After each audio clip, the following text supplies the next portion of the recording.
Ok, começou. Muito bem, gente. Lá novamente. Estou gravando esse vídeo para a gente corrigir a prova, né? Eu vou comentar aqui as questões e vou fazer o código aqui ao vivo, né, nesse vídeo. E, bem, eu poderia fazer isso em sala, né? Mas eu já falei para vocês, né? A gente tem assunto ainda para correr, para ver e, enfim, é bom que vocês assistam esse vídeo aqui sobre a prova, se tiverem dúvida. Vocês podem vir comigo depois e trazer as dúvidas e a gente tira, pode ser pelo WhatsApp, pode ser em sala de aula, ok? Que é para a gente poder dar continuidade no assunto. Bom, deixa eu compartilhar aqui a tela. Só abrir aqui o PDF da prova.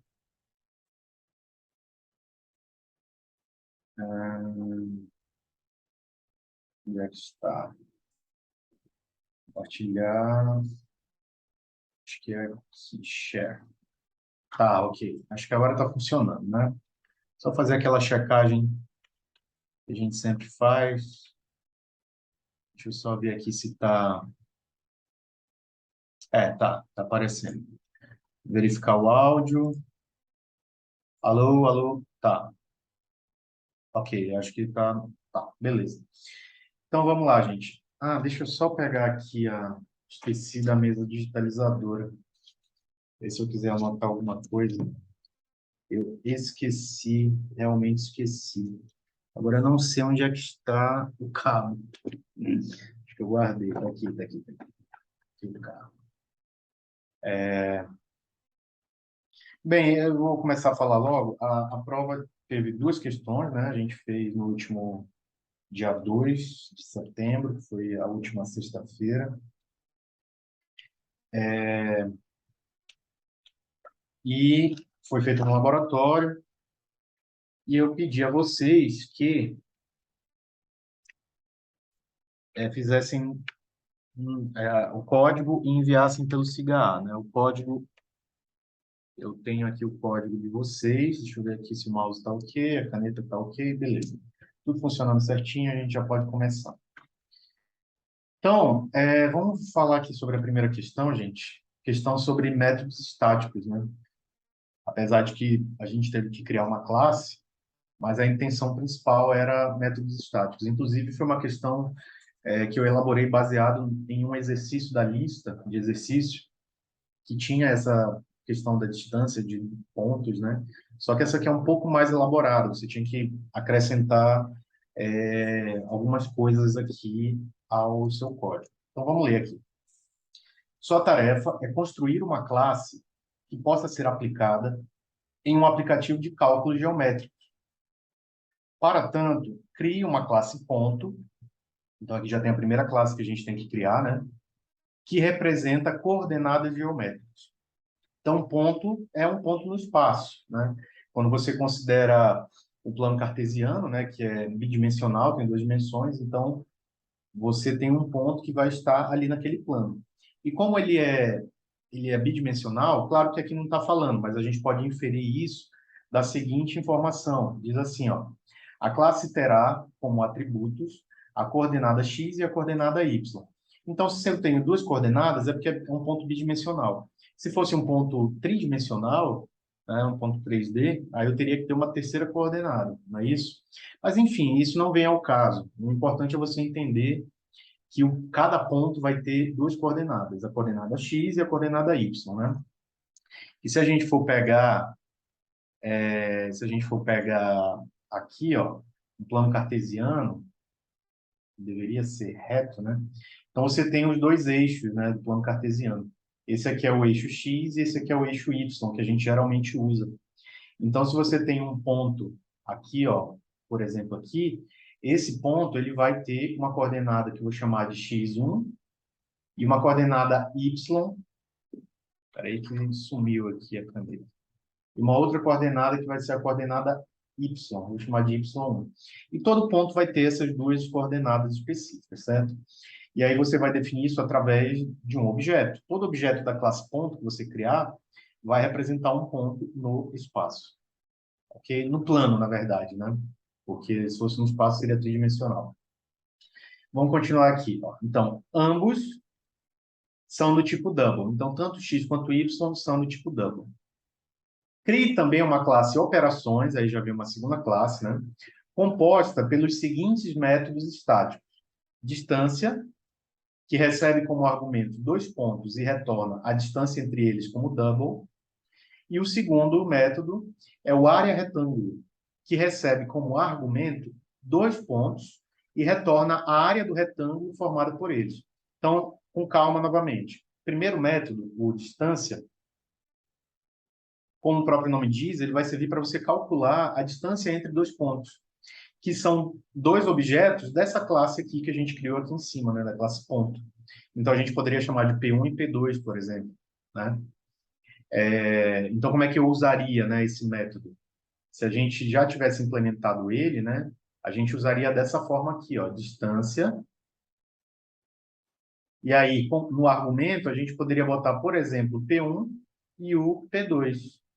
Né? Como eu expliquei lá na sala, se você tiver, por exemplo, dois pontos aqui no plano, eu quero encontrar essa distância aqui, ó, que deveria ser uma reta, né? Deixa eu ver se eu consigo fazer uma reta aqui, só um minutinho. Aqui, ó. Isso, pronto. Uma reta entre esses dois pontos aí. É para isso que serve o método de distância. Ele vai me dizer o valor dessa reta, o comprimento dela, né? Isso em double, então vai vir um valor em double. Pode ser 5, 10, enfim. Ok? O segundo método, pessoal, ele seria para...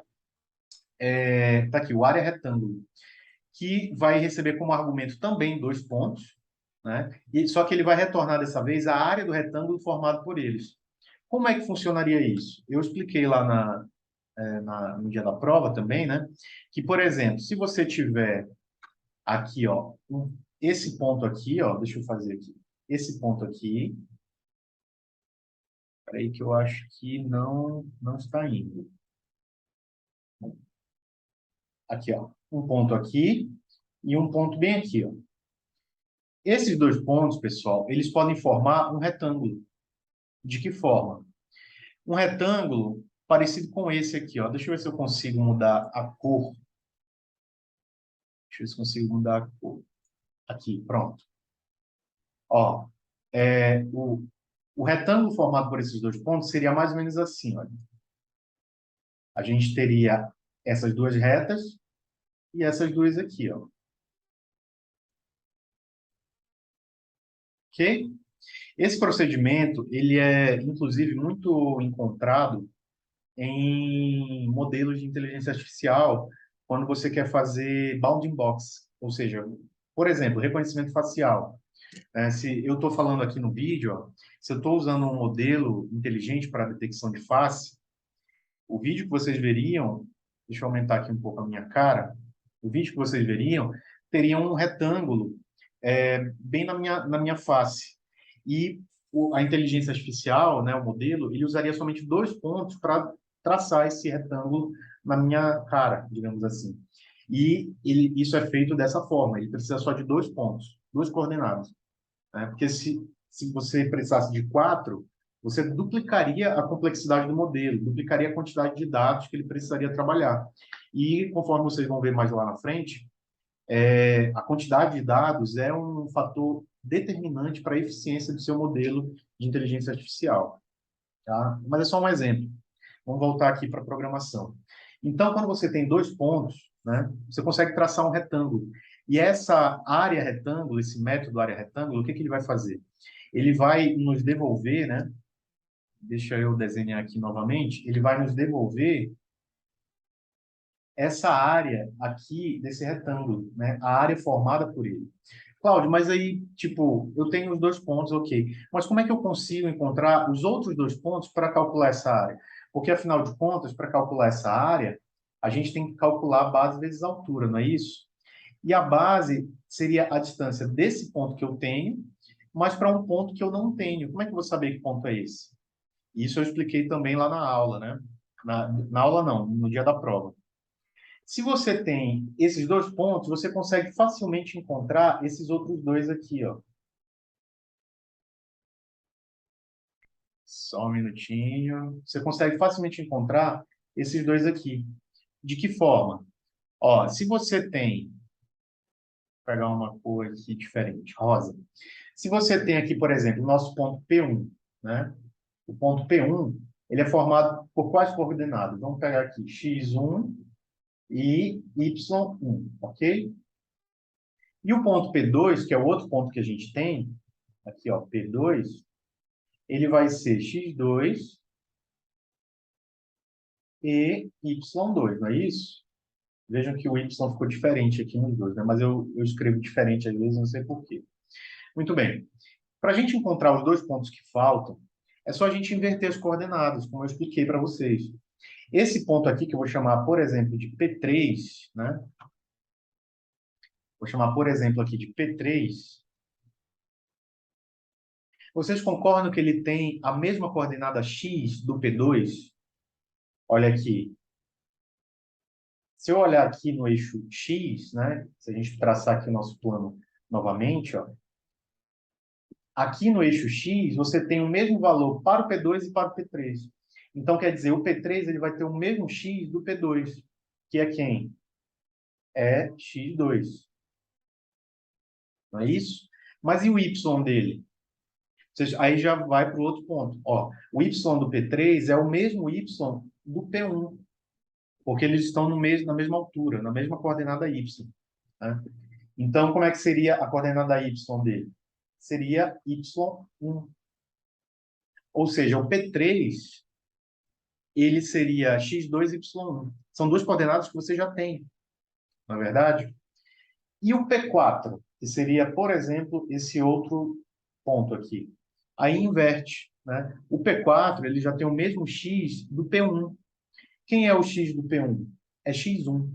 Né? Então, a coordenada x dele seria x1. Não é isso? E a coordenada y do P4? Vocês concordam que o P4 está na mesma altura do P2? Né? Na mesma altura do P2? Então, ele vai ter a mesma coordenada y, que é quem? É o y2. Aqui, ó, y2. Então, vejam que para você encontrar esses dois pontos, nem precisa, na verdade, você só precisa encontrar um deles. Né? Porque para você calcular a área do retângulo, né, basta que você encontre a base e a altura. Ora, a base, vocês concordam que nada mais é do que a distância do P2 para o P3? Ó, eu posso dizer isso aqui, ó, a distância, aliás, a altura, nada mais vai ser do que a distância,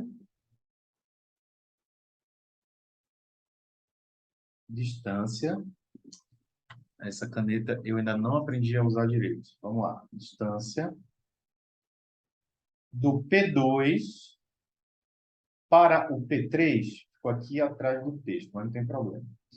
Vocês concordam que seria isso? E a base?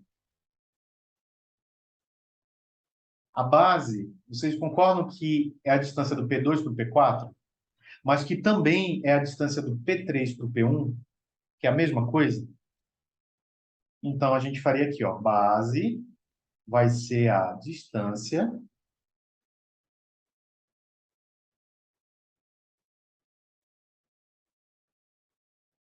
vai ser a distância do P3 para o P1.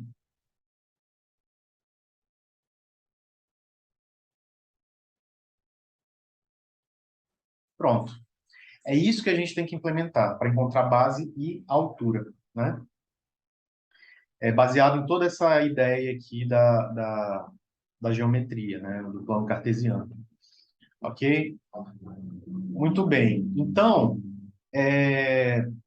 são esses dois métodos que têm que estar na classe operações, tá certo? Aí eu continuando aqui na questão. Aplique encapsulamento na classe ponto, mas não implemente nem use construtor. Quer dizer, só encapsulamento, somente métodos get, set e os atributos como sendo privados. Não era para fazer construtor na classe ponto. Ok? Em uma classe de teste, crie 4 pontos. Então, P1, P2, P3 e P4. Ok?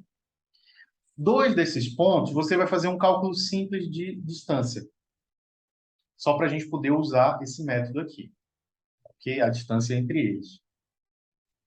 E com outros dois, calcule e exiba na tela a área do retângulo formado por eles. Então, quer dizer, você vai criar 4 pontos, e aí as coordenadas você escolhe qual você quer, né? Então, seria o P1, o P2, o P3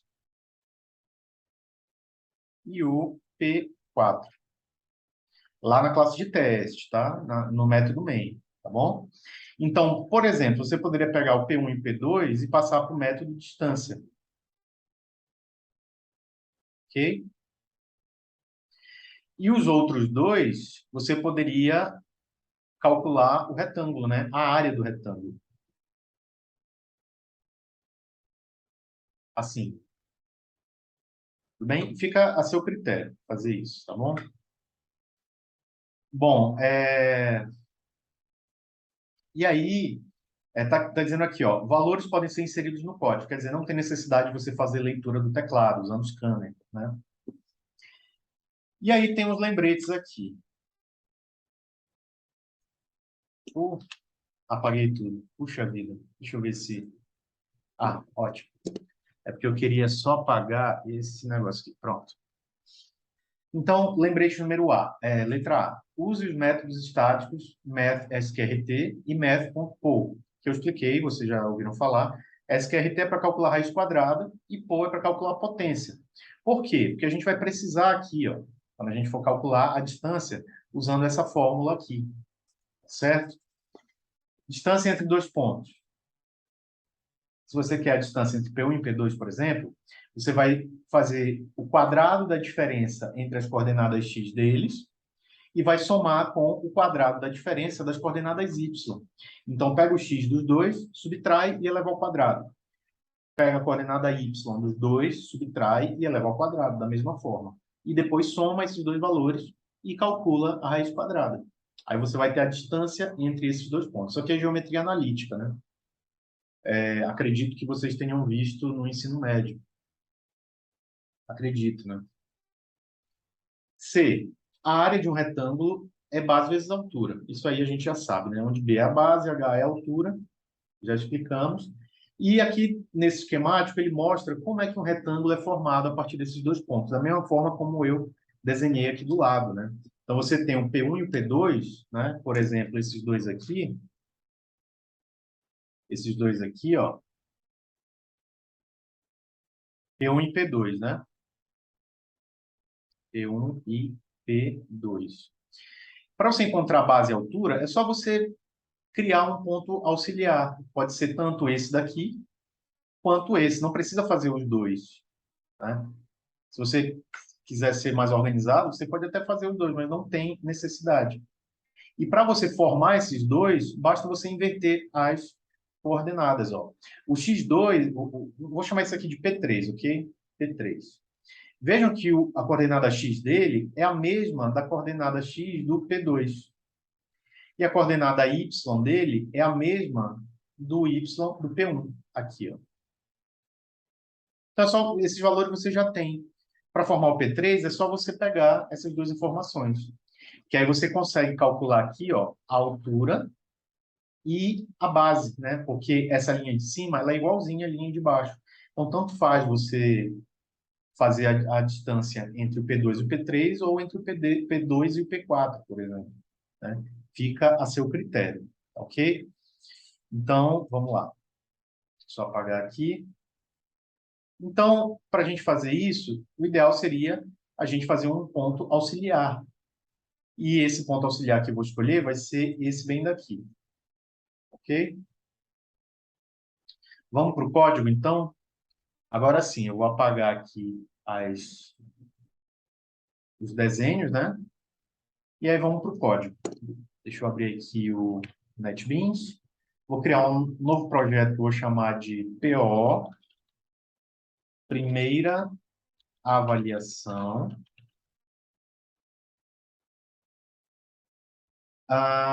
Unloadable. Por que unloadable? O que foi que ele fez aqui? Project Files.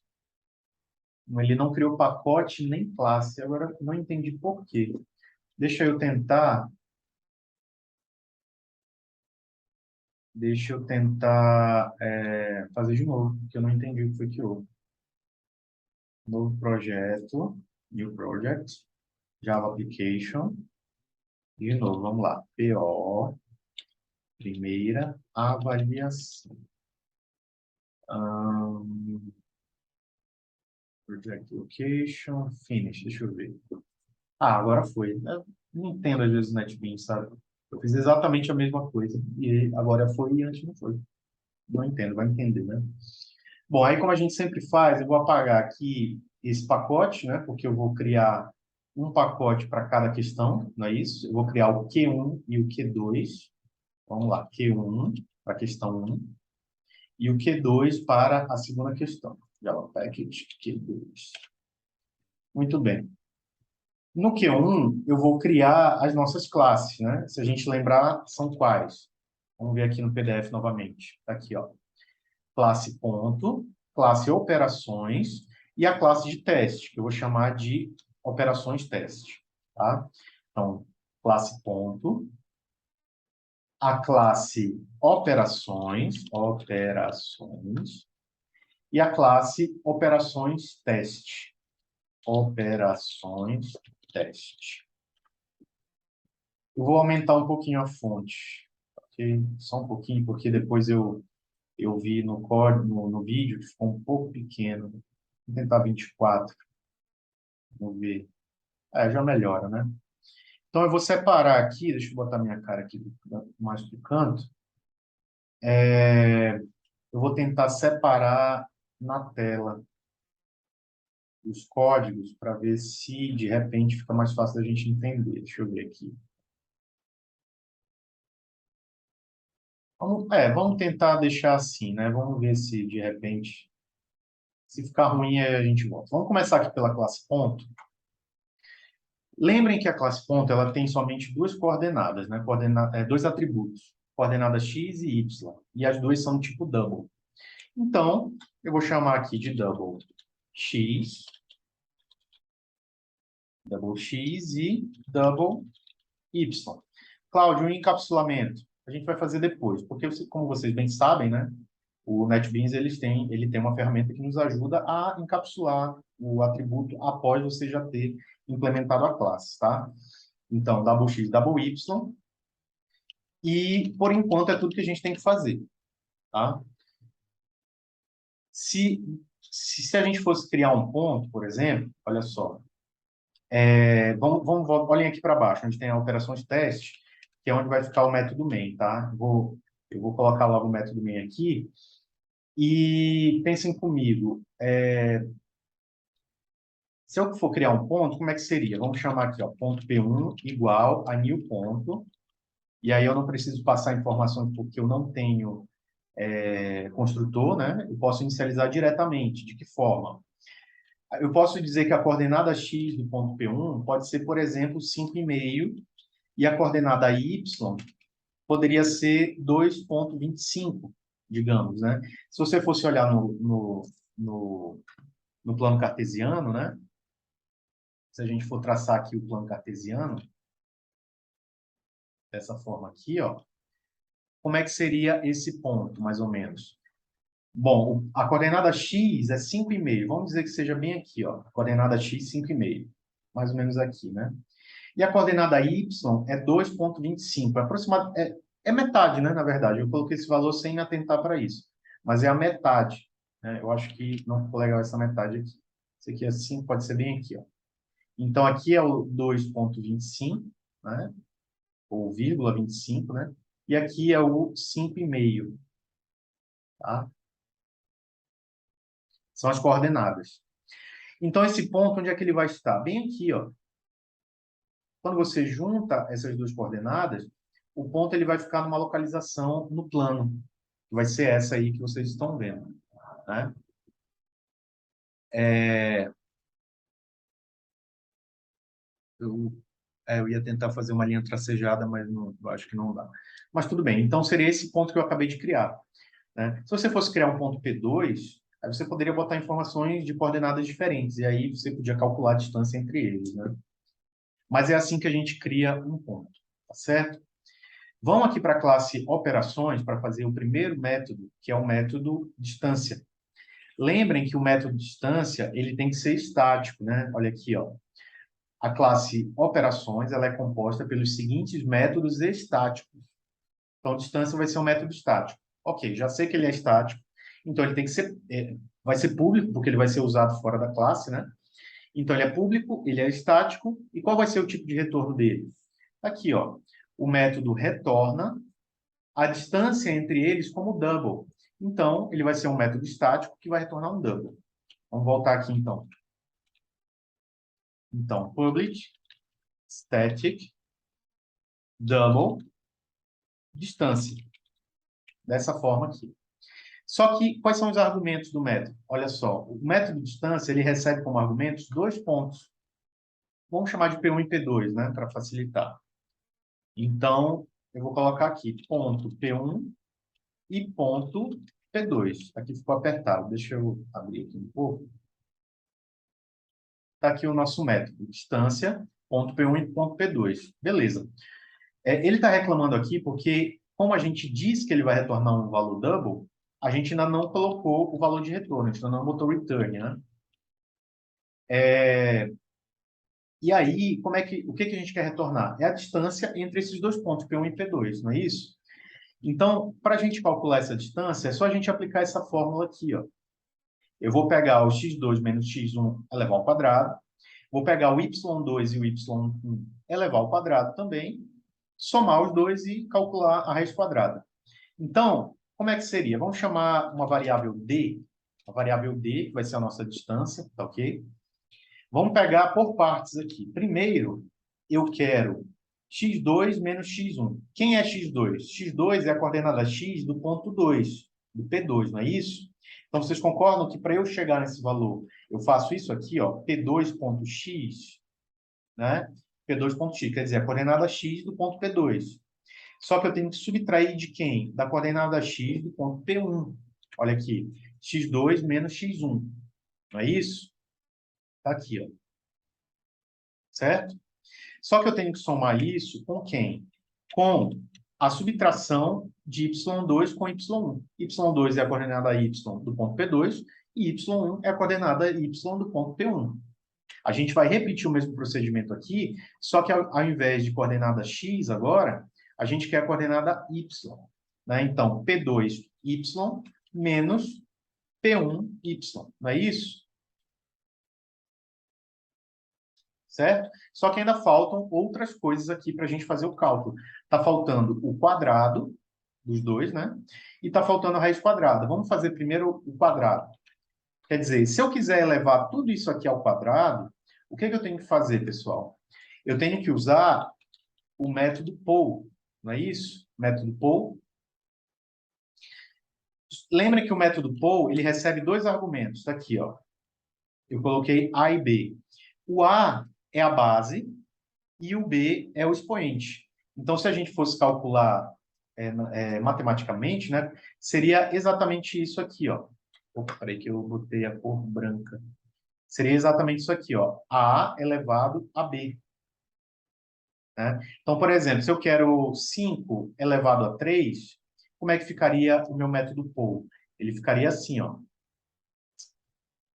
Ele ficaria assim, ó. POU 5,3 para encontrar 5 elevado ao cubo, né? E aqui no nosso caso, que eu tenho que levar tudo isso aqui ao quadrado, como é que a gente faria? Bom, bastaria a gente colocar vírgula 2, vocês concordam?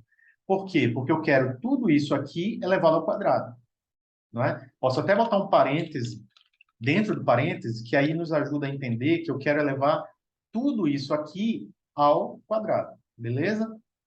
E a mesma coisa a gente faz para o segundo membro. Afinal, é também quadrado aqui, né? Então, vamos lá. Math.poll. E aí eu quero elevar tudo isso aqui ao quadrado. Tá aí, ó.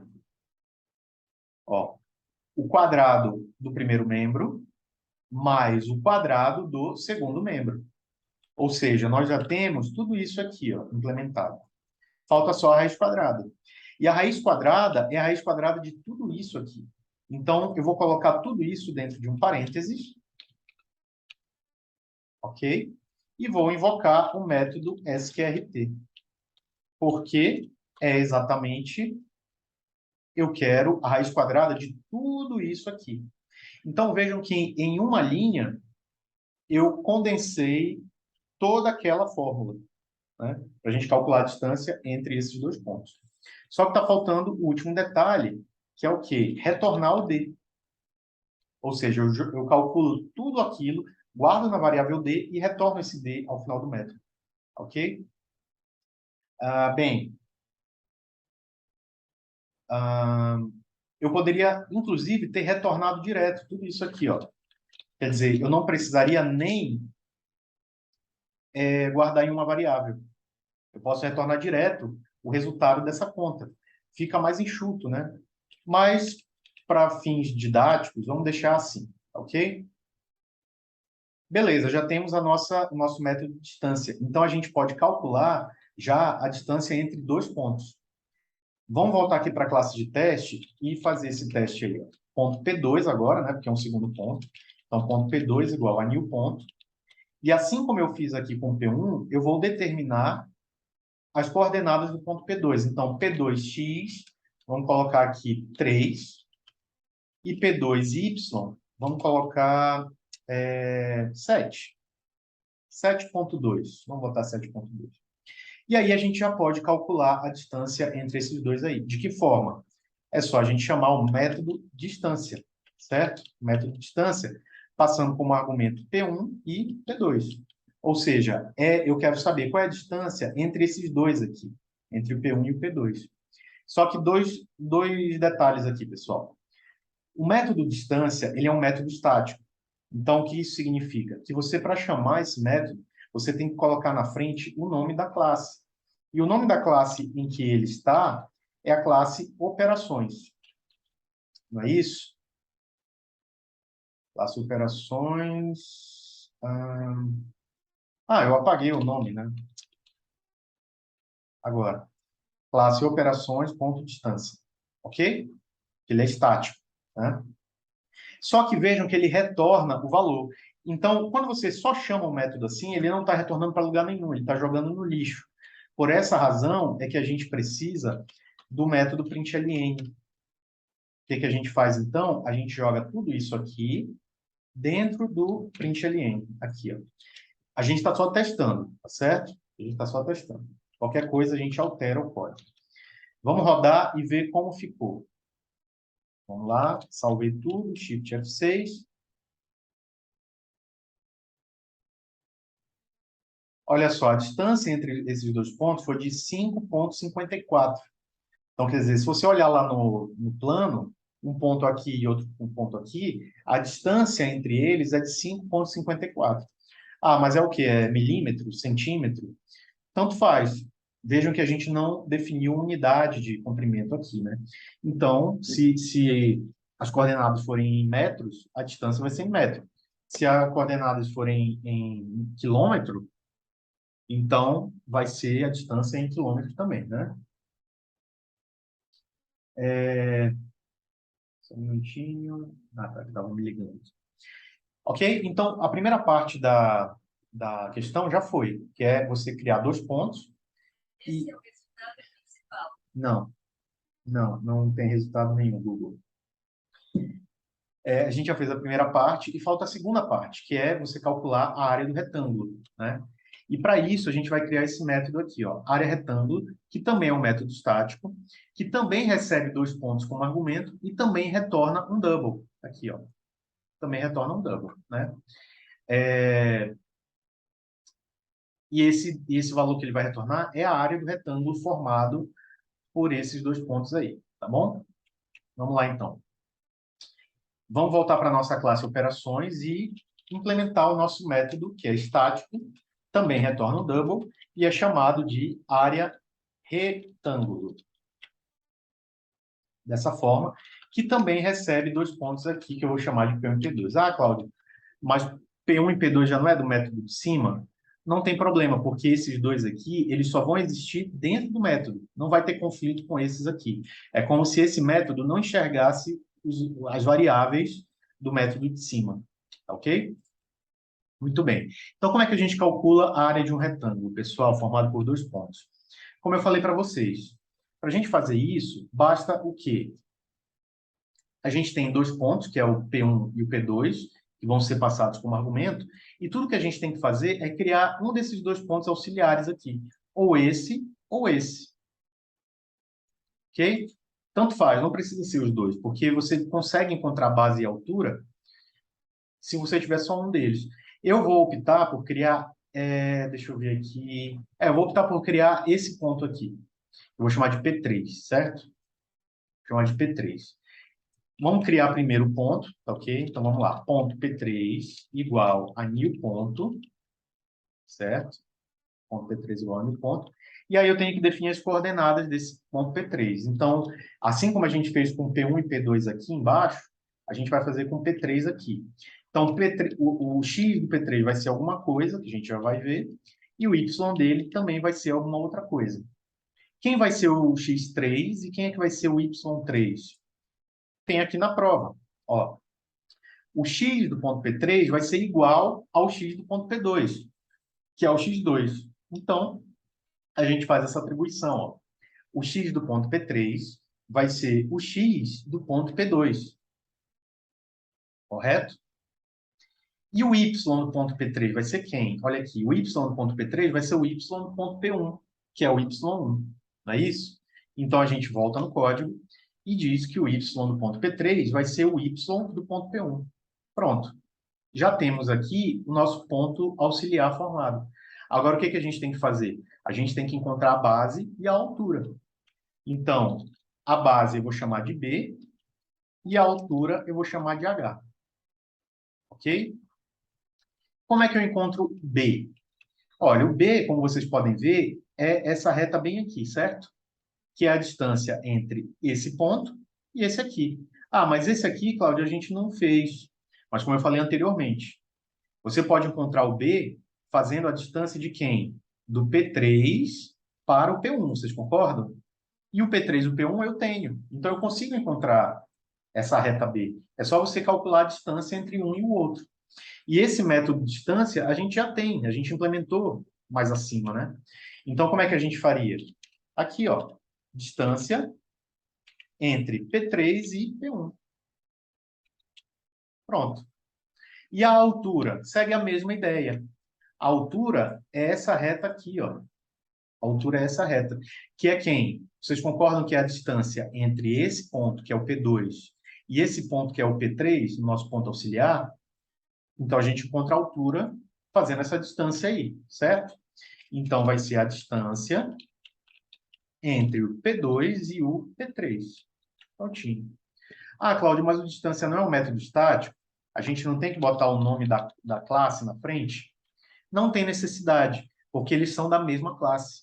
Então, esse método, ele sabe que se você botar somente o nome do método, do outro método de distância, ele sabe que ele tem que procurar na própria classe. Vejam aqui, os dois são da mesma classe. Então, não tem necessidade de você fazer que nem você fez aqui, ó.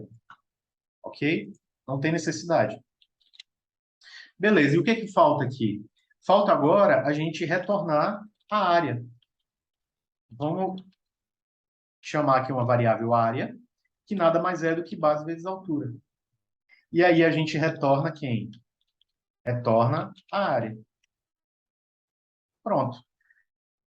O área retângulo, ele cria um ponto auxiliar, pega as coordenadas que a gente já tinha, né? Encontra a base, encontra a altura, e depois calcula a área a partir dessas informações. Tá certo? E aí a gente já pode criar mais 2 pontos aqui, ó, que vai ser o P3, certo? E o P4, porque o comando da questão diz que você tem que criar 4 pontos, né? 2 para mostrar a distância e outros 2 para mostrar a área, certo? E aí a gente tem que definir as coordenadas deles, né? Então, a gente precisa do P3x, a gente precisa do P3y, a gente precisa do P4, deixa eu aumentar aqui, a gente precisa do P4x e a gente precisa do P4y. Vamos dar alguns valores aleatórios aqui. O P3x vai ser 1,28 e o P3y vai ser 4,32. O P4x vai ser 8,5 e o P4y vai ser 5,75. Ok? E aí a gente pode agora calcular a área. Então, a área é retângulo, né? A área é retângulo.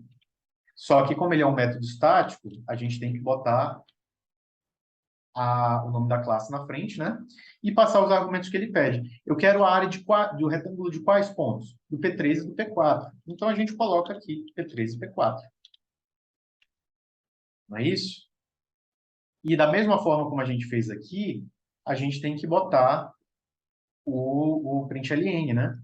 Então, a gente chama aqui um println qualquer e simplesmente joga todo esse cálculo aqui, que é para a gente poder visualizar na saída. Assim, ok? Eu vou só fazer uma pequena concatenação de strings aqui, que é para a gente saber o que os valores mostrados são, né? Um é a distância e o outro é a área do retângulo. Assim. Só para a gente saber que números estão sendo formados, tá? Então, se a gente executar aqui, aqui está. A distância a gente já tinha calculado, né? E a área do retângulo deu 10,32. Quer dizer, metros quadrados, centímetros quadrados, tudo depende se você está considerando uma unidade dessas, né? Então, vejam que, como a gente utilizou, dentro do método área retângulo, a gente utilizou um método que a gente havia, a gente reutilizou código, que sempre é o objetivo da orientação a objeto, né? Você reutilizar o máximo possível o que você já fez. Não precisei calcular novamente a distância, porque eu já tinha um método que fazia isso, né? Então, a questão é essa, gente. A questão é assim, ok? Ah, falta encapsulamento, mas aí é muito simples, né? A gente tem que encapsular a classe ponto. É só a gente voltar aqui, fazer aquela nossa mágica, né? Clicar com o botão direito, Insert Code, Getter e Setter, marca aqui os dois, ou Select All, né? Para ele selecionar todos os atributos, e marca essa caixinha bem aqui, Encapsulate Fields, Generate. E aí vejam que ele não só criou os métodos setX, getX, sety e getY, como em todo o código do mesmo pacote, ele alterou os acessos para usar esses métodos. Olha aqui. Aqui na classe operações, ele botou ó, getX, getX, aqui getY, né? Aqui a mesma coisa, ó, setX, getX. Fica mais fácil, né, da gente implementar o encapsulamento dessa maneira. E aí, aqui na classe de teste, ó, vejam que aquela atribuição direta que a gente fez foi substituída pelo método set, que é idealmente aplicado no encapsulamento, né? A mesma coisa para esses dois pontos aqui. Ok, gente? Então, essa foi a primeira questão, tá? E só um comentário, teve gente que me perguntou assim, Cláudio, como é que funciona a nota, né? Não compilou, não executou, é zero? Não, não é assim. Assim como eu fiz em introdução à programação, né, algoritmos, eu sempre considero o progresso. Então, se eu visualizar que o aluno fez alguma coisa, eu vou considerar aquilo como parte da nota, né? Então, fez o método distância, mas não fez área retângulo, aí vai ter uma nota para isso, entendeu? E assim vai. Então, essa foi a nossa primeira questão. Quanto tempo passou aqui? Até perdi o tempo. Cadê? 44 minutos. Vamos então passar para a segunda questão agora? Vamos voltar aqui para o PDF. A segunda questão diz assim. Opa, passou demais. Você foi contratado ou contratada para desenvolver um aplicativo de controle acadêmico em Java, cujo objetivo é registrar informações sobre alunos de uma dada disciplina. Para tanto, crie. Né? Então, o seu aplicativo ele vai fazer um controle, né? Um registro acadêmico. Geralmente é nome de aluno, nota de aluno, né? E assim vai. Então, primeiro, a classe aluno você vai criar e nela você vai colocar os atributos nome e nota. Nome vai ser uma string e nota vai ser double. Nota é a nota que um aluno tirou naquela disciplina, digamos assim, né? A nota final dele. Ok? E uma outra classe chamada disciplina, que vai ter os atributos nome, ano e matriculados, que é um array de alunos. Né? Olha só, nome da disciplina, né? Vai ser uma string, pode ser programação 2, circuitos elétricos, enfim, assim vai. O ano que ela foi ofertada, esse atributo matriculados vai ser um array de alunos, porque, enfim, toda disciplina tem uma série de alunos matriculados nela, né? Então, vai ser um atributo de classe. E aí eu pergunto, isso aqui que a gente está fazendo é herança ou composição? Já puxando o próximo assunto, né? É só você recorrer para aquela técnica. Herança é uma relação é1 e composição é uma relação tem1. Então, eu posso dizer que disciplina é um aluno? Não. Disciplina tem alunos, né, digamos assim. É uma composição, porque tem um, que nesse caso não é somente um, são vários, né? Então vai ser um array de alunos para cada disciplina, ok? Aqui, indicando para você aplicar encapsulamento construtor, isso aí a gente vai deixar para o final, tá certo? E aí, em seguida, você, em uma classe de teste, vai criar uma disciplina, ou seja, você vai instanciar um objeto dessa classe com informações lidas do teclado. Né? Então, você vai ler o nome da disciplina, o ano da disciplina e as informações dos alunos. Quais são as informações dos alunos? Nome e nota, não é isso? Beleza. E aí, para ler do teclado, a gente vai precisar do scanner, né? Eu vou deixar essa implementação do scanner para o final também. Então, vamos lá. O número de alunos matriculados também é lido do teclado. Vejam que o número de alunos matriculados é exatamente o tamanho do array, vocês concordam? Ou seja, o número de alunos que vai ter naquela disciplina é o tamanho do array. Se eu tenho 10 alunos, o meu array vai ter 10 elementos, não é isso? E essa informação tem que ser lida do teclado, ok? E aí, após isso, você vai popular esse array, ou seja, você vai colocar informações dentro dele, que são quais? São informações dos alunos. Ou seja, para cada aluno, você vai ler o nome dele do teclado e a sua nota deve ser gerada aleatoriamente, através dessa fórmula aqui. Math.random vezes 10. Vejam que random, que significa aleatório em inglês, né? Ele também pertence à classe Math, assim como SQRT e POL, né, que a gente viu no exercício anterior. Esse método random, gente, o que ele faz? Ele gera números aleatórios, totalmente pseudo-aleatórios, né? Entre 0 e 1. Então, quer dizer, o número mínimo é 0 e o número máximo é 1. Só que se você multiplicar isso aqui por 10, você passa a ter o que era antes entre 0 e 1, você passa a ter entre 0 e 10. Né? Porque se você multiplicar 10 vezes 1, você tem 10. E essa é uma forma de você indicar a nota do aluno. Afinal, ele só pode ter tirado algo entre 0 e 10, não é isso? Beleza. Então, só o que você vai ler do teclado é o nome dele. A nota não precisa ser lida do teclado. Ok? Na verdade, ela não deve ser lida. Ela deve ser gerada aleatoriamente. Tá certo? Muito bem. Aí você vai ler, né, cada aluno. Nome e a nota gerada. Nome e a nota gerada. Só lembrando que antes de você ler o nome do aluno, antes não, mas assim, quando você for determinar o nome do aluno lá no array, você tem que primeiro instanciar um objeto aluno, né? Porque lembra que o array, ele é uma única estrutura, só que ele guarda dentro de si vários objetos da classe aluno. E cada objeto você tem que instanciar. E como é que a gente instancia? Aluno igual ali um aluno. Tá? Beleza? Após ler as informações de cada aluno, ao final, usando um laço especializado, Exiba as informações de todos os alunos, assim como o aluno com a maior nota e a média da turma inteira. Então, não só você vai exibir as informações de todos os alunos, como também você vai ter que verificar qual foi o aluno que teve a maior nota, e aí você vai ter que botar o nome dele e a nota dele, ok? E a média da turma inteira. Ou seja, vai pegar a nota da turma toda, somar e dividir pelo número de alunos. Tá certo? Muito bem. E aí tem esses lembretes aqui, né, para fazer a leitura do teclado, tá ok? Import, scanner, isso aqui a gente já conhece, né, mas eu botei na prova só para vocês lembrarem. E tem os seguintes lembretes aqui também.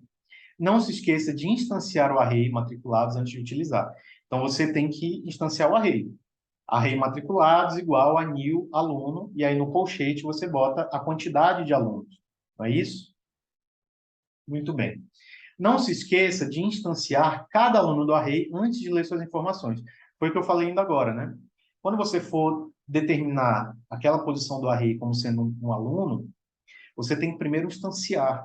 Ou seja, você vai ter que pegar aluno igual a new aluno. Ok? E aqui tem a forma padrão do laço especializado, que você só precisa de duas informações. Primeiro, o array que você quer percorrer para ler as informações e um iterador que vai ser do mesmo tipo do array. Se é um array de int, o iterador vai ser int. Se é um array de string, o iterador vai ser string. E o nosso array é de que tipo? Vocês concordam que é do tipo aluno? Está dizendo bem aqui, ó. Nosso array matriculados, ele é do tipo aluno. Então, o iterador também vai ser do tipo aluno. Então, vai ser aluno, iterador, dois pontos, matriculados. Quando a gente chegar lá, a gente vê direitinho como é que faz isso aí, tá ok? Vamos para o código, então. Deixa eu guardar aqui. Então, no pacote Q2, eu vou criar as nossas classes, que é a classe aluno, ok? A classe disciplina e a classe, vamos botar disciplina teste, ou simplesmente teste, ok? Simplesmente teste. Vou botar logo aqui o método main, porque eu sei que é a classe principal, né? Que é onde vai executar o código. E vamos tentar fazer daquela mesma maneira que a gente fez, dividindo aqui a tela, né? Vamos ver se rola.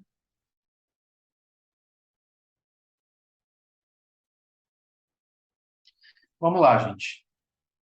A classe aluno vai ter dois atributos, né? O primeiro atributo é o nome, então, string nome, e o segundo vai ser a nota dele, double nota. Não é isso? Encapsulamento construtor vamos deixar para o final, tá? Disciplina. A disciplina, ela tem o quê? Ela tem um nome, toda disciplina precisa de um nome. Ela tem um ano, né, que ela foi ofertada, né? E ela vai ter, olha só, um array de alunos, chamado matriculados. Eu sei que é um array por causa dos colchetes, né? Ok? Então, vai ser um array de alunos, tá certo?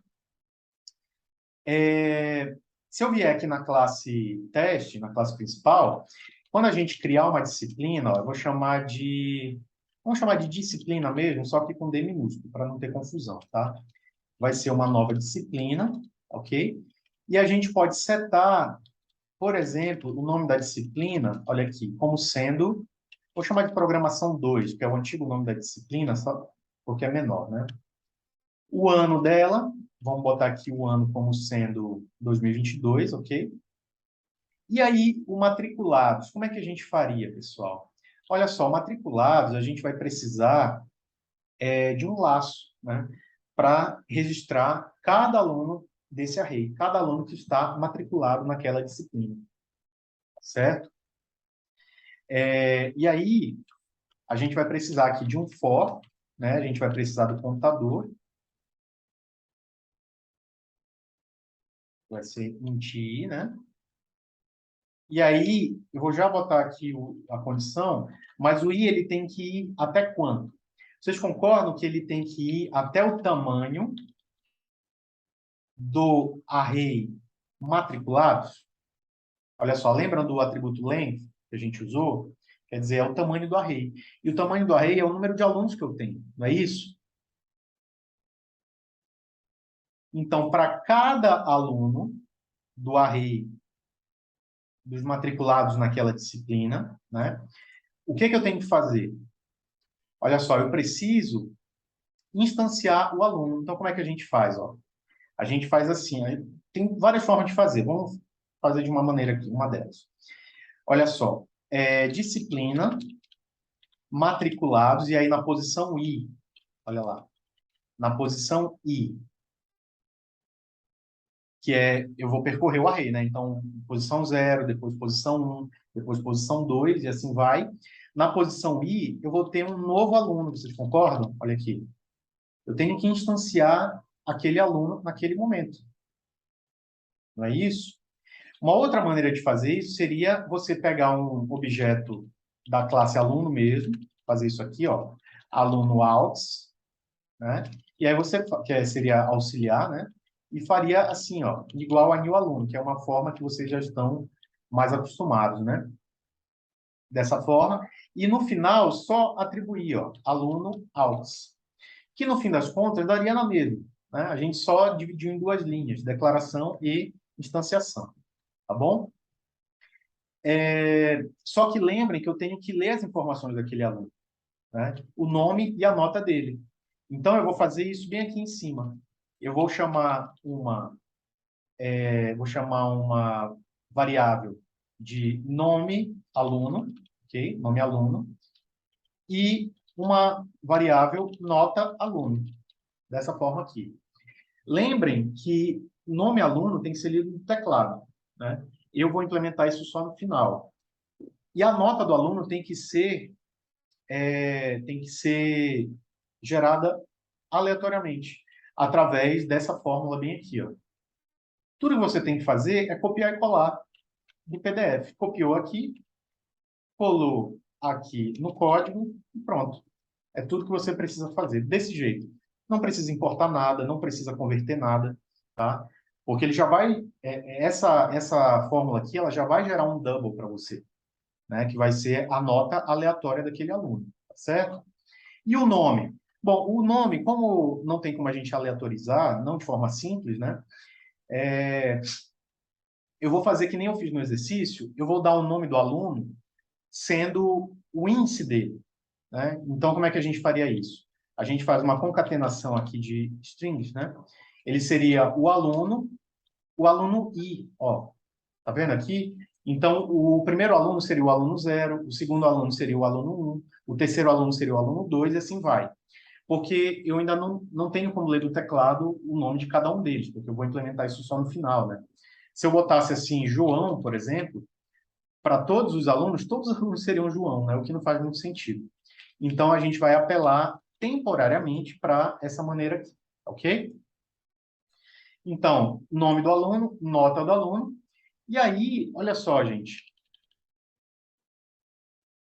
Lembrem que para você implementar a classe aluno, a gente precisa de um construtor.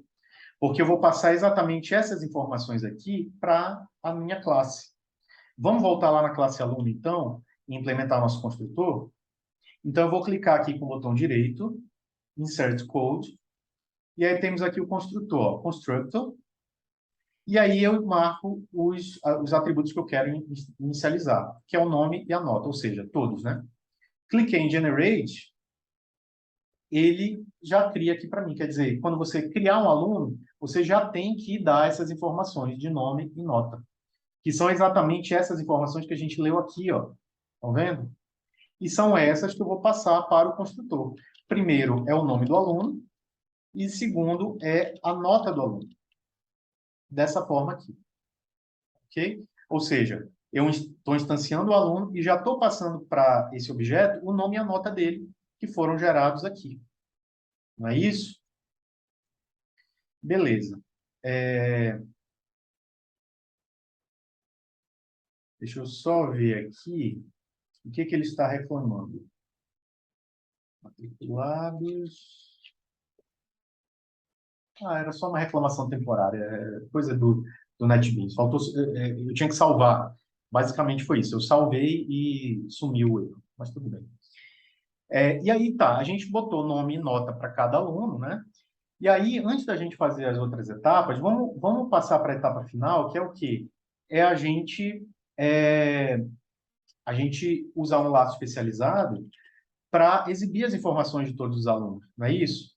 Então, vamos voltar aqui. Como é que é a informação do laço especializado, gente? Ó, for, o nome do array e o iterador, que tem que ser do mesmo tipo do array. Então, vocês concordam? Eu vou copiar isso aqui lá para o nosso código, ok? Vamos botar aqui, ó. Quem é o nosso array? Vocês concordam que é o matriculados do objeto disciplina?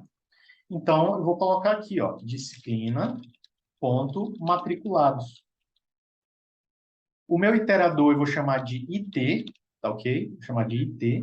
E ele tem que ser do mesmo tipo do array. Ora, qual é o tipo aqui do array matriculado? Não é aluno? Então, o iterador vai ser um aluno também. Não é isso? Beleza. E aí, para cada aluno do meu laço especializado, eu vou ter que imprimir o quê? Nome e nota, não é isso?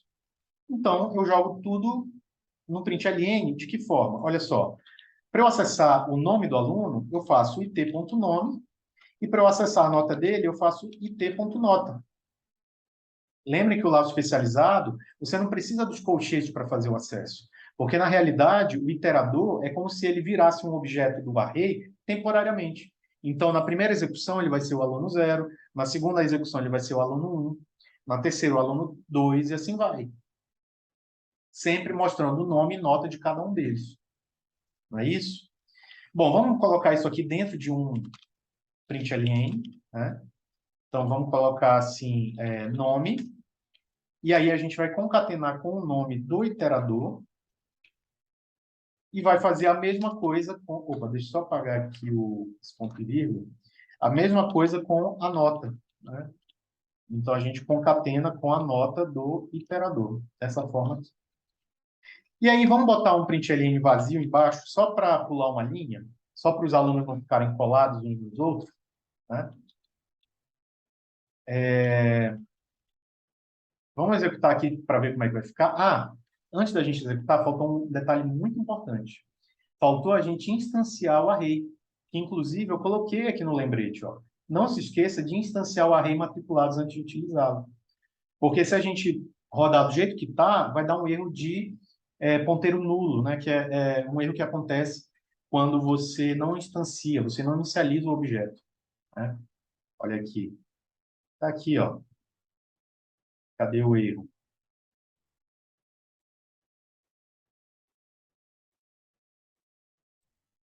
Só deu erro, a gente já viu, né? Mas tá aqui, ó, null pointer exception. Ele chama de null pointer, ou seja, é um ponteiro nulo, é um ponteiro vazio. O ponteiro que ele diz é a variável matriculados, essa variável bem aqui, ó. Cadê? A variável matriculados, ela é considerada um ponteiro vazio. Por quê? Porque você não instanciou, o objeto não existe ainda. Então, você não pode fazer nada com ele. Então, olha aqui, o atributo matriculados, né, que é o array, ele tem que ser instanciado também, assim como o nome e o ano. Então fica new, é um aluno, né, é um array de alunos, então eu tenho que botar aluno no colchete, só que eu tenho que indicar o quê? O número de alunos, né? E essa informação a gente tem que ler do teclado. Só que eu ainda não vou implementar isso. Eu vou criar uma variável auxiliar temporariamente, que eu vou chamar de num_alunos. E é nela que eu vou indicar quantos alunos vão ter no nosso código, na nossa disciplina. Vamos botar aqui 5 alunos, inicialmente?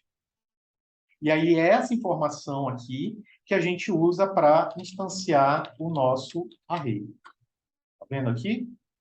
Ó, ou seja, o matriculados ele vai ser um novo array de alunos de 5 posições, ou seja, vão ter 5 alunos matriculados na disciplina. Agora sim, a gente já instanciou, então a gente precisa... vamos executar agora para ver como é que fica, né? Vamos lá. Olha só, funcionou direitinho, né? Tá aqui, ó. O aluno 0 tirou 6,84, o aluno 1, 6,93. Olha o aluno 2, gente. Olha a nota dele. Ele praticamente só assinou o nome, né? E assim vai. Aluno 3 e aluno 4, ou seja, foram 5, né? 5 alunos. A gente poderia até melhorar aqui, que ao invés de aluno 0, né, ele começa em aluno 1. Aí a gente tem que incrementar o i de uma unidade aqui. Então vamos ver como é que fica assim, dessa maneira. Agora sim, ó. Aluno 1, aluno 2, aluno 3, 4 e 5. Beleza? Tranquilo. Só que está faltando algumas coisinhas aqui, né? Está faltando, por exemplo, a gente encontrar o aluno com a maior nota, está faltando a gente encontrar a média, tá? Vamos colocar a média logo, porque é uma coisa fácil de implementar, né? Então, vamos chamar aqui uma variável média, que a gente vai inicializar como 0, porque a gente vai somar ela todinha, né? E para cada nota de aluno, olha só, eu vou pegar a média e vou incrementar com o valor da nota, que foi gerada aleatoriamente. Não é isso? Olha aqui, média, e vai ser igual a média, mais a nota que o aluno tirou. A gente pode até melhorar isso aqui, de que maneira? Colocando, apagando isso aqui, né? Porque está redundante. E a gente faz, ó, mais igual, nota aluno. E aí, para todos os alunos que forem sendo lidos, a gente vai somando a nota para que no final a gente divida pelo número de alunos. Não é isso? Então a gente termina de imprimir todo mundo aqui, correto? E aí lá no finalzão a gente imprime, ó, média da turma. Aí a gente concatena com quem? Com a média dividido por quem? Pelo número de alunos. E como é que eu sei o número de alunos? Tem duas formas de saber. Eu posso tanto usar a variável num alunos, que indica, né, quantos alunos a gente tem, ou o que é mais recomendado, na minha opinião, é você pegar o tamanho do array. Você pega o array matriculados, e pega o atributo length, que é o tamanho do array. Ora, o tamanho do array não indica exatamente o número de alunos, mas por que, Cláudio, esse é recomendado? Porque você tem uma relação direta do array com o número de alunos. Quer dizer, não interessa se você lê uma variável diferente do número de alunos, né? O array sempre vai ter aquele tamanho. Então, você fixa sempre o número de alunos de acordo com aqueles que estão matriculados. Porque lá na frente, lá no código, algum outro programador pegar o seu código e, de repente, ao invés de utilizar a variável num aluno, ele chama a variável alunos num, por exemplo. Alunos num. Quer dizer, aí ele passa a usar esse alunos num, só que lá embaixo ele deixa passar batida essa conta, né? Então, quer dizer, vai dar um bug que vai dar trabalho para encontrar. Então, é muito melhor você deixar fixado com o tamanho do array, ok? Mas não estaria errado se você utilizasse num aluno de forma alguma, ok? Beleza. Já implementamos a média, agora está faltando o quê, pessoal? Está faltando o aluno com a maior nota, né? Então, assim como a gente fez no exercício, eu crio, né, uma variável maior, vamos chamar de maior, vai ser a maior nota, né? Que é inicializada com 0. Por quê? Porque qualquer nota que for maior que 0 vai ser maior que ela, né? Então, a gente sempre parte desse princípio, né?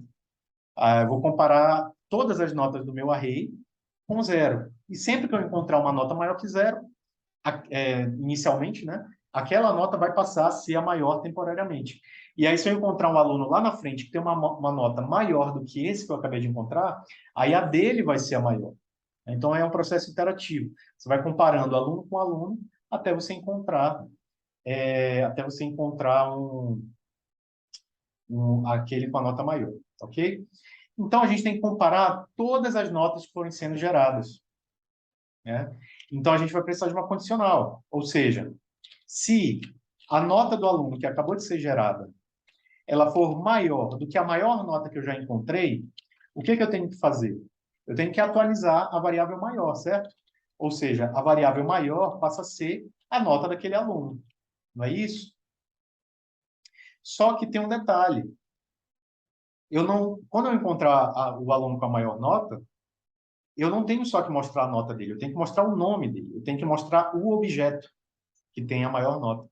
Então, olha só o que eu vou fazer. Eu vou criar um objeto auxiliar, ok? Eu vou criar um objeto auxiliar, que eu vou chamar aqui de...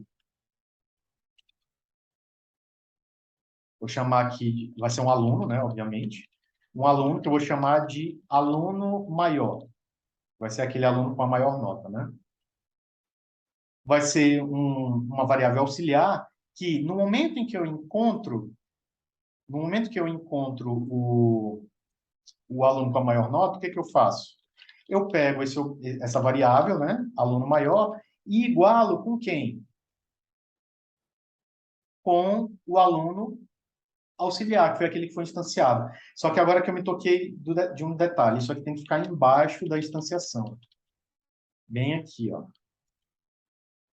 Porque tem que ser depois do aluno ser criado, né? Então, o aluno maior vai ser o aluno aux. Não é isso? Quer dizer, ele vai pegar todas as informações do aluno, nome, nota, e se por acaso aqui na classe aluno você tivesse mais informações, como matrícula, nome do curso, data de nascimento, enfim, outras informações, quando você faz isso aqui, ó, você atribui um objeto no outro, você traz todas essas informações, né, junto com o objeto original. Isso é uma forma de fazer, tá ok, gente? Se, não, Cláudio, eu não fiz isso. Eu só declarei uma variável string, que eu chamei de nome maior, e no momento em que eu encontrei a maior nota, eu simplesmente fiz o quê? Peguei nome maior e atribuí como sendo o nome do aluno. E aí, lá no final, eu exibi essa informação. Está errado? Não está errado. Eu vou considerar certo. É só uma forma de fazer. Mas eu vou fazer da outra forma porque o código ele fica mais robusto, tá? Ele fica mais completo. Porque não só, assim, eu tenho que mostrar para vocês um código que funciona, mas é uma boa prática vocês irem aprendendo padrões, né? Coisas que vocês podem aplicar lá na frente quando vocês estiverem trabalhando em uma empresa, tá ok? Então, deixa eu voltar aqui, como estava antes. Pronto. Porque aí, gente, quando a gente tiver esse aluno maior aqui, a gente pode simplesmente, lá no final, depois da média, a gente pode dizer informações do aluno com a maior nota. De que maneira? Aqui, ó, bora aqui para o final. Vamos pegar um outro aluno, né? Vamos botar um barra N só para pular uma linha. Aí a gente bota assim, ó, aluno com a maior nota. E aí embaixo a gente faz o quê? A gente imprime o nome dele. Nome de quem? Vocês concordam que é do aluno maior? Então a gente pega aqui, ó, aluno maior, ponto, nome. Não é isso? E embaixo a nota dele. Então, nota, aí concateno com quem? Aluno maior, ponto, nota. Dessa forma aqui. Só que ele está reclamando. O que, é que ele está reclamando? Que aluno maior a gente declarou dentro do laço. Né? Bem aqui, deixa eu aumentar aqui. Ó. A gente declarou dentro do laço. Ó. Vejam aqui, ó. A gente está declarando dentro do laço. Então, o ideal é a gente declarar aqui em cima, para que essa variável seja visível pelo código todo. Ó. Agora, ele não está mais reclamando. Na verdade, está, mas por quê? É porque a gente tem que inicializar o objeto, né? A gente não pode simplesmente fazer isso aqui, né? Bem, já que a gente tem que inicializar, então nessa abordagem que eu estou fazendo, o código funcionaria desse jeito aqui, tá? Desse jeito que está. Vamos executar aqui para mostrar ele funcionando. Olha só. Runtime exception. Não vai executar. Não esqueçam o que eu disse. Isso aqui é frescura do NetBeans. Mas a gente poderia ter feito isso aqui, ó. A gente poderia ter feito new aluno, e aí a gente passaria um nome qualquer e uma nota qualquer para ele. Poderia fazer isso, ok? Ou de uma outra maneira, que a gente pode simplesmente colocar essa, inicializar como null, né? Ou seja, vai ser um objeto nulo, tá? Então, seria dessa maneira assim que a gente poderia fazer, tá? Vocês estão vendo que a abordagem da string ela é menos trabalhosa do que essa que eu estou mostrando. Mas por que eu estou mostrando essa? Porque ela é mais completa, como eu falei para vocês, né? Quando vocês forem implementar isso num código mais complexo, essa é a forma mais correta de fazer, tá ok? Mas a forma da string está totalmente correta também. tá bom? No final, eu vou mostrar como é que a gente faria com a string. Mas deixa eu só executar aqui para vocês, para a gente ver como é que é o código executando. Ó. Aluno 1, aluno 2, aluno 3, aluno 4 e aluno 5. A média da turma foi 4,12 e o aluno com a maior nota, olha só, foi o aluno 1, com a nota de 8,84. Aqui, ó, exatamente esse aluno aqui, tá certo? Então, nosso código funcionou. Se a gente usasse a string, como é que ficaria? Ficaria assim, ó, string nome maior, porque tem um nota maior e tem um nome maior, né? Então, essa variável nota maior, cadê? Ah, onde é que está? Na verdade, é maior, né? Botei só maior. Vamos botar nota maior. Melhor, nota maior. Aí aqui a gente compara com nota maior. Aqui novamente com nota maior. Aí, quando encontrar a nota maior, a gente não só atribui a nota do aluno atual, como sendo a maior, como também o nome maior vai ser o nome do aluno. Ok? Aí lá no final, ao invés da gente fazer essa abordagem aqui, a gente simplesmente exibe o conteúdo das duas variáveis. Olha só, nome maior e nota maior. Prontinho. Não houve necessidade da gente criar um objeto para aquilo, né? Aí vocês não passariam aquele perrengue lá que eu passei ainda agora, tá? Ele está reclamando. Ele também está dizendo que não foi inicializado o nome, né? A gente poderia, então, ter feito isso aqui, uma string vazia ou um nome qualquer, nome, por exemplo, né? Bora botar a string vazia. Claro, assim, só lembrando que quem estivesse passando por esse erro poderia me chamar na hora da prova que eu iria falar para vocês, né? Mas é isso aí. Vamos ver aqui. Olha só, média da turma 4,6 e o aluno com a maior nota foi quem? Foi o aluno 5. Vamos ver aqui, ó. Tá aqui, ó. O aluno 5, exatamente o nome dele é esse, e ele tirou a maior nota, que foi 9,49, tá certo? Então, gente, o nosso código já está fazendo o que ele deve, né? Só que está faltando algumas coisas, como, por exemplo, o encapsulamento e a leitura do teclado. Deixa eu só ver aqui se o encapsulamento tem que ser... o encapsulamento tem que ser nas duas classes, né? Então, vamos implementar, né? Vamos implementar aqui o encapsulamento. Vamos fazer a leitura do teclado primeiro? Aí mexe menos no código. Vamos fazer a leitura do teclado primeiro. Então, a gente importa primeiro aqui a nossa classe scanner, é isso? Instancia aqui no nosso método principal, chamar de entrada, ok? Scanner.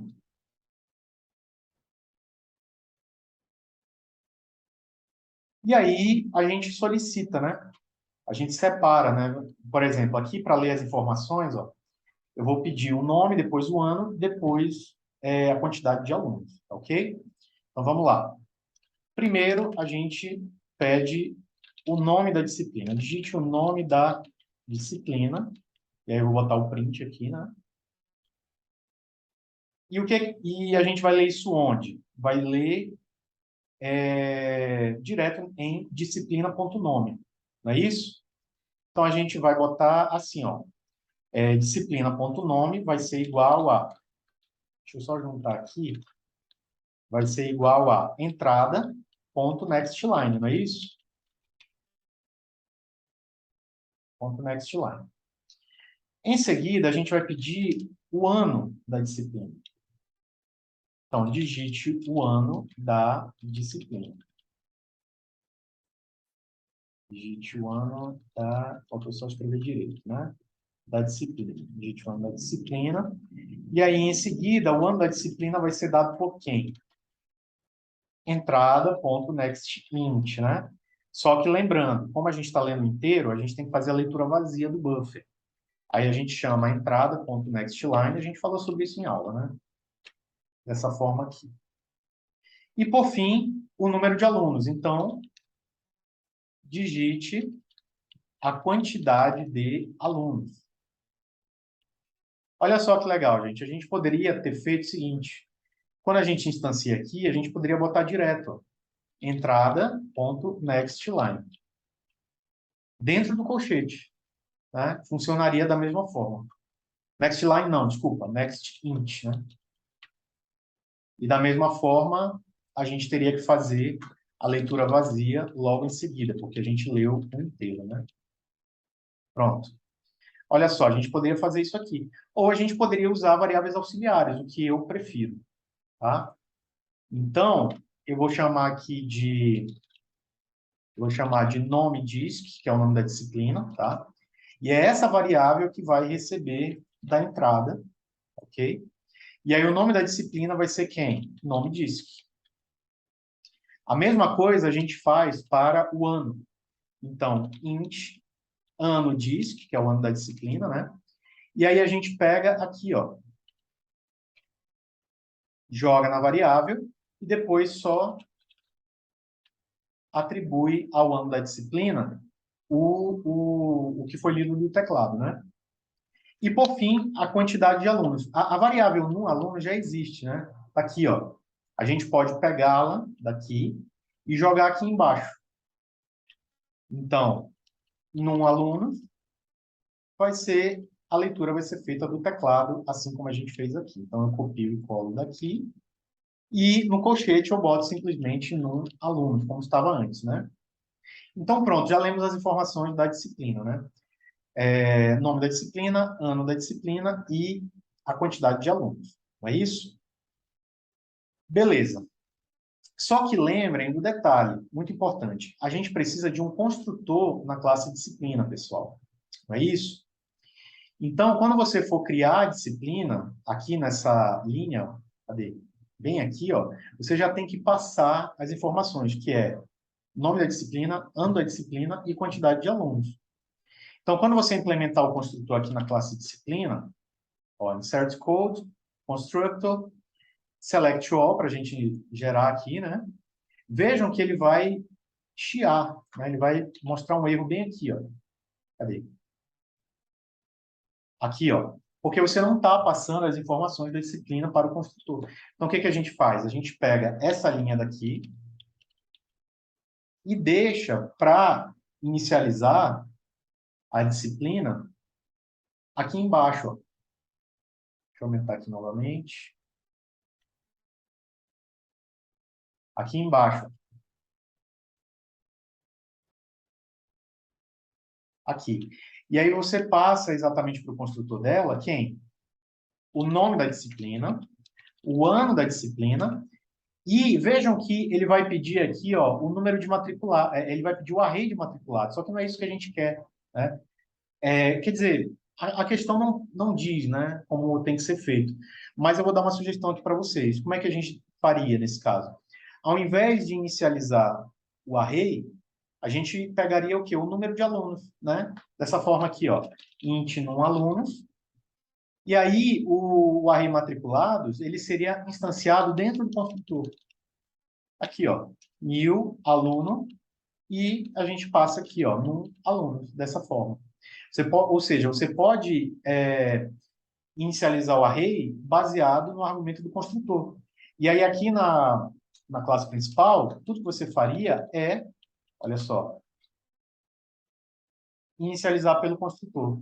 Ah, Cláudio, mas isso nunca passaria pela minha cabeça, muito complicado. Tudo bem, não precisa fazer assim, né? O que você poderia fazer é deixar da forma que estava, ok? Aqui, ó, da forma que estava, e fazer a inicialização do array fora da classe, né?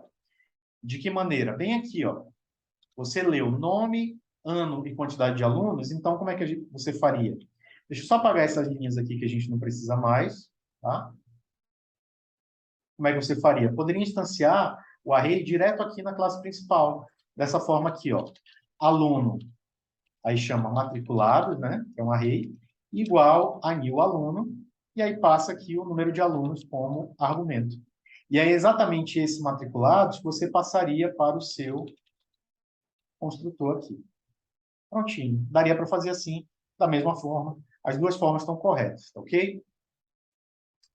Muito bem, já instanciamos a disciplina daqui, né, usando o construtor. E agora está faltando a leitura do teclado do nome do aluno, né? Então, a gente pode solicitar aqui para o teclado. Ó. Digite o nome do aluno, e aí a gente pode, inclusive, concatenar com o índice do aluno, que nem a gente fez aqui, né? Para que ele peça, né? Digite o nome do aluno 1, digite o nome do aluno 2, né? A gente faz assim, ó, e mais um, concatena com ponto, dois pontos, né? Aí você vai botar o nome daquele aluno e vai ler direto na variável nome aluno. Então, aqui você vai substituir pelo quê? Entrada, ponto, next line. Beleza?